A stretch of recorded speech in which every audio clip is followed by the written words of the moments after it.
Hi, this is Dee Dee Jones with Innovative Financial, and today we have a special guest. We have Joaquin Telez-Vega. He is one of my favorite people when it comes to thinking about cars, and it's not because I really want to bring cars to him, because he's the guy you go to when you've been in a car accident and you need body work done. But knowing him and the things I've learned from him are incredible. It's great to know him and understand how things work. And his story's pretty interesting as well. So, Joaquin, thanks for joining us today. How's your day going? It's going well. Thank you for having me, Didi. I heard from a little birdie today's your birthday. No, it's something wrong. It's not my birthday today. It is not. Well, it also May 8th. That guy, I am fixing that little trouble there. Oh, that's really funny. I'm like, it says you're 29. I'm pretty sure that part's wrong. So you're not 29 and it's not your birthday. No. Oh, too funny. So, Joaquin, you currently own a company called Colorado Car Works. Is that correct? Yes. I get it right, because you've had a couple of names.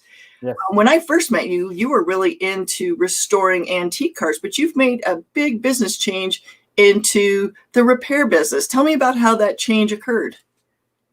So the first company was Rocky Mountain Customs and Classics, and we were 100% focused on restoration on classic cars.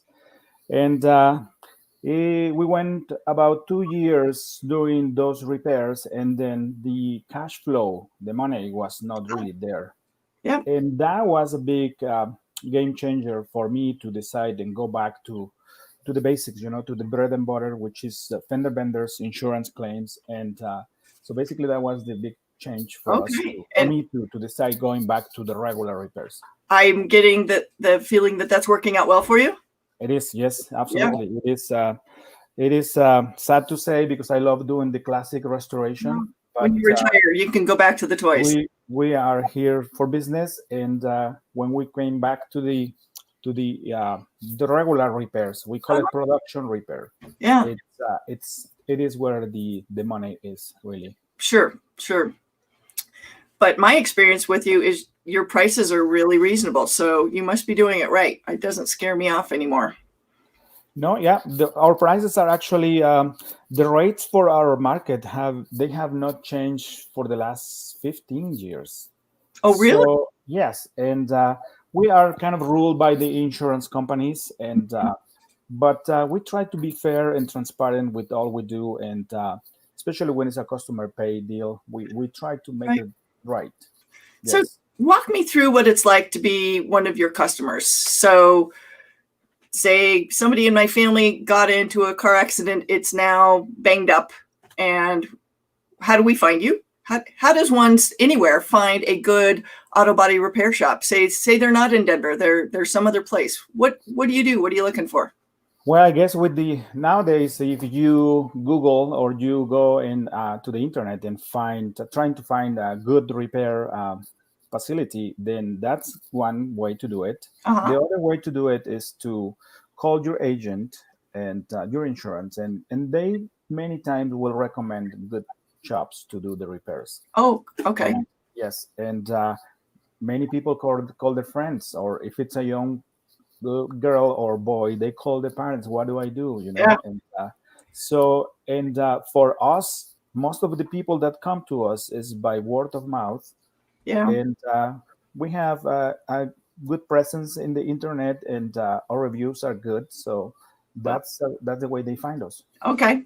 Are there certain questions, if you were shopping for a car repair shop, what kind of questions would you want to know about them? What questions would you pose? I guess what do you expect to get from a car repair? That's what we ask the people, our customers. So you ask them that. So yes. So I've got my daughter's, older Toyota, and it's all crunched up. What kind of questions should I be asking a potential auto body repair place? Well, first of all, is my car safe to drive? Oh, will it be safe after the repairs? That's the number one question. That's very wow. I never thought of that. That's a great. If once we review all the damage, then we can determine if the car is safe to drive. Well, many times it's just visual. You see it's not going to be safe to drive. Okay. But when you get a fender bender, especially with these plastic bumper covers, yep. you don't see too much damage, but the damage could be in the structural of the vehicles. So Uh-huh. that's the question number one: is my car going to be safe to drive again? Yeah. What kind of auto parts will you use? Oh, right. And the difference there is, Original parts or aftermarket, which means they're made by a different company, um, normally made in Taiwan, and or used parts. So oh, I those didn't even those think of questions, used, right? yes. Yeah. So the main question is safety.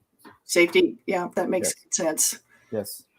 So, how quick is it to get cars repaired? How do you figure out how long it's going to take when a car shows up? So once we tear down all the damaged areas, we normally have 1 day for every 4 hours of repair. Oh, sure. So let's say if the repair is 20 hours, then we consider 5 days to do that repair. Okay. So, and the smallest repair could take 3 days. And it's not because you're working on the car 3 days, it's because you do the repair, Mhm. prepare for paint, and then wait normally the next day, Yeah. paint it, and then wait until the next day to put everything together and buff it, polish it, and detail the vehicle. Oh, makes good So sense. 3 days. Three Yep. days is the minimum. Interesting. Never thought about Yes. that. That makes Yep. perfect sense. Cool. So, how did you end up being in the auto body repair business? When you were a little kid, is this what you dreamed of doing? No, I when I was a little kid, I think I wanted to be what my dad was doing. My dad was a truck driver for Uh-huh. most of his life. Ah, And I think when I was about 10, 12 years old, that's what I wanted to be. sure. Well, that's not that far. I mean, it's So yeah. And then my passion for the cars, I think it started about the same age, 13, 14. We help our dads to repair the cars at home and do this and do that. And I really like doing repairs on vehicles. And okay. finally, when I was about 23, 24, I did decide to just dive into the repair world and make it a living for myself and my family. So, did you start your own company at that age, or were you working for someone? No, I started working for somebody else. I think Okay. my first company was started when I was about, I would say, 33 years old. That's So, that's so it took awesome. me a little while to start my own. Well, you need to get the Yeah. training. It's almost an apprenticeship, I would think. Yes, yeah. I took all these other places where I used to work as a school. Uh-huh. I never pay for a school or a trade school. I always learn in the field, Uh-huh. and yeah, that was my school. Is that still the way it is for people doing auto body repair? Is it school? Are people paying for school, or is it still really a hands-on sort of thing? There's schools. There is many schools. They have really good programs, and but it also, I think I've actually been talking to some of the professors, the instructors, and Mhm. what they lack on is hands-on. So there might be a good student that knows all the theory, but he has no practice at all. So no practice, and they need to get their hands on and do the work. So, do you bring in apprentices into your shop? We have, yes, we have not at the moment, but yes, we have Okay. had a handful of internship and apprentices, and yes, Okay. yeah, Oh, and it's that's up to them to learn or not to learn. It's we have the table set. I think that's the nature of a lot of Yes, apprenticeships. yes, We can mhm, provide the experience, and now you need to provide the energy and the passion absolutely, yes. to learn it. So that's awesome. Good. So if somebody's working with an auto body shop, and it would never happen with you, but if they work with a different auto body shop and things don't turn out quite right, what do you Mhm. recommend they do? How do you resolve a situation like that? Say the paint doesn't match, or the parts aren't what was promised. I think if it was myself, I would go back to the shop and explain my concerns Yeah. and give them the opportunity to do right. Yeah. Go ahead. Um, and if they don't want to do it, then you can call your insurance again and tell them what your concerns are. And many times we have done those redos. The Sure. insurance will ask the customers to take the vehicle to another shop, and the other shop will redo the things take everything that was done wrong, and then do it right. Okay, so having insurance back you up sounds like a powerful partner in this sort of situation. It is, yes. And then I guess even if it's a customer pay out of pocket, we call it, I will give the shop another opportunity to do it right. Right. You know? Yeah. Yes. Sounds like you've learned a lot about auto insurance over the years. Yes. Yes. It's selling. You could take a second career. Yeah, I think I could if I have the chance, yes. Or if need be, I think I can just go into the insurance world. Yes. Auto insurance. The auto stuff. Well, you could learn the other pieces too, but I bet you know the ins and outs of that really, really well at this point. So yes, I do. Yes. Cool. So tell me, has there been an interesting financial challenge that you've faced in your life or in your career that you'd like to tell us about? Maybe what you faced and how you managed it? Yes, I guess my biggest challenge is cash flow. Right. You know, to keep the cash flow. Our market is not something that you can keep it up month to month to month to month and increase it. Sometimes it's really big and we have a lot on our table, and sometimes we have nothing. Sure. Well, I bet COVID had to be brutal. Yes, exactly. Those 3 months of COVID, the first 3 months, they were very challenging, and fortunately we were prepared for that, and then we survived. And good for you. But yeah, cash flow and the instability of the market, and the other one is the one I mentioned before. Our rates, they have not changed for the last 15 years. That's tough. So that's tough. So you can't change the revenue, so you have to change the strategies and the ways to bring more work to the shop. Right. Yeah. So marketing has become a big part of your world. Yes. Yeah. That's one key to bring more work. Yes. Yep. So what gonna do anything different? Get yourself a YouTube channel, maybe? Well, maybe. Well, yes. I'm not. I haven't thought about that, but it could be a possibility. Yes. Yeah. Well, I know that when you and I've talked about all sorts of things, I find your explanations so easy. Stuff that's hard. You break it down in such a way I understand it, and then I almost feel dumb for even asking. That's how good you explain things. Oh, thank you. Yeah. Well, we try, like I said, we try to be transparent with everything we do, and we also have we call it open door policy.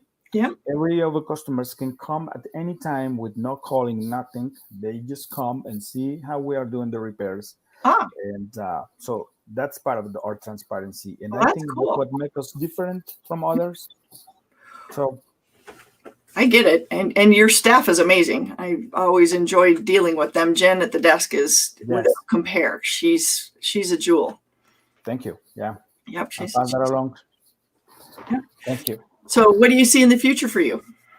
Well, the next step, the big step for us as a company is maybe to buy our property. And we are working on that still, although it's not the right time right now. But that's a goal. That's our goal. Yeah. Okay. Yes. That's kind of nice. Remember, we are in a market where prices are being crazy. Oh, it's crazy. It's just nuts. Yes. My daughter just bought a house. And even in the 8 months since she bought it, the value's gone up like 8%. It's like, holy cow, this is just on fire. So I'm happy for her, but it's frustrating for people who are in the market to buy right now. Yeah. It's good when you are on the selling part. Well, yeah. But not good when you're trying to buy. Or the folks that are sandwiched that want to expand their house. When do you buy? When do you sell? So that was Mike Olson in his chat. We talked about that. Okay. So if I remember correctly, you've got some youngsters at home. How is the COVID life with kiddos? Well, it's been okay for us. We my wife does homeschool. Oh, okay. So this situation didn't really change anything at home. All right. Besides for the part that we cannot go out as we did before, to have fun and things like that, movie theater, restaurants, and exactly things like that. But other than that, we have been, my wife, I am always out doing the work, and she's at home with the kids, and but it's been good. Excellent. Well, I'm glad it's working out for you now that we're past those 3 horrible months for your company. Yes. Yeah. Well, we just need to keep at it and Yeah. and keep doing good work and doing the same and try to improve little things here, tie the knots that might get loose. So are there cars that you prefer to work on, ignoring the classic beautiful toys, just, regular cars? Are there cars that are easier to repair or? No, really. Well, yeah, there are cars or vehicles that are easier to repair. The non-fancy cars, not luxury cars, those are really easy Oh, to good. Okay. to work on. When you come to European vehicles and the Asian luxury cars, those are a little more.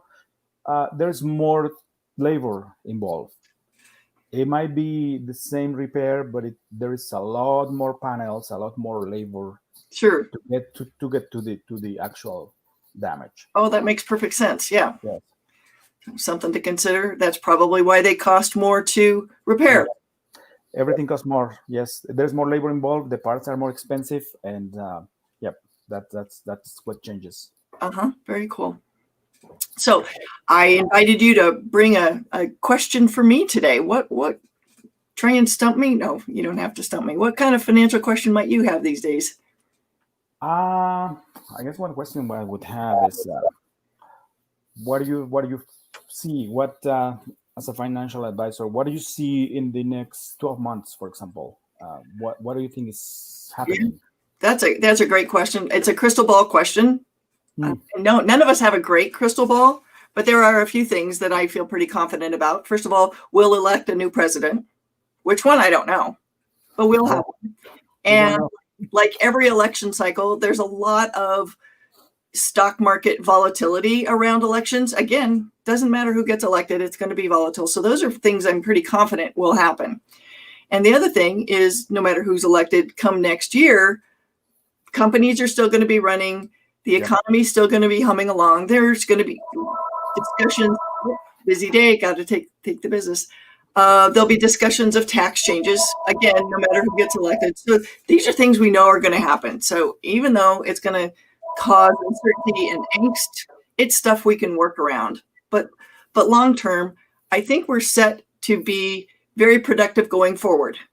I do hope we get a vaccine sooner rather than later, because that's going to make all of our lives so much easier. It isn't just investing or finances. It's small business. It's family. I want to go to a movie. I didn't think I'd miss it that much, but I really miss going to a movie. So those are the things that I see. But if you're in a situation, small business like yourself, it's going to be important to keep good employees. And so looking at what are the employee benefits that you're offering so that you can keep those trained folks. Do you have the right health coverage, retirement plans? I know we've talked about that in the past with you, but really, how do you set yourself up over the next 12 months for what's likely to be a pretty prolonged growth period? Because, we've got this big, think of it like a locomotive, and it's got 100 cars and it has slowed down. And, it's my hope that we don't come to a screeching halt, keep chugging along. And it's going to take a while for that to get back up to speed.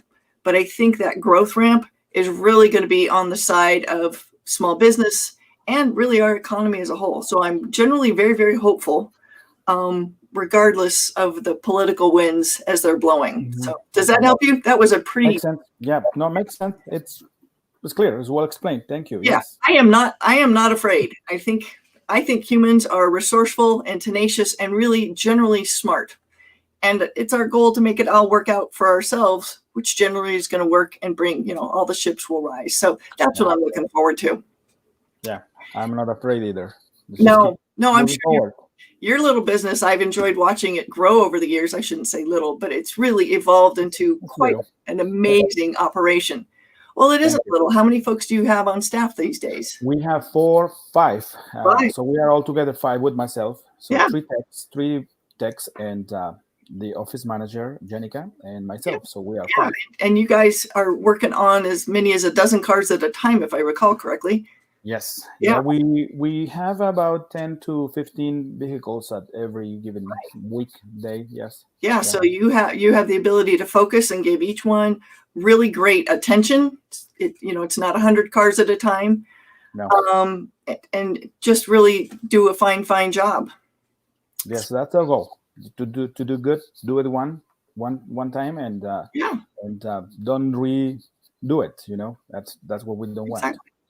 Well, I hope we've answered some folks' questions about what do you do when you have a crunched up car. Obviously, call your insurance agent first, but know ahead of time of a great body shop in here in Denver. Colorado Car Works is absolutely a great car shop. Can't encourage you to consider them enough. And besides, Joaquin is just a totally interesting person. And if he's not too busy, take him aside and ask him for a story. With that, Joaquin, thanks so much for joining me today. It's been a pleasure having you.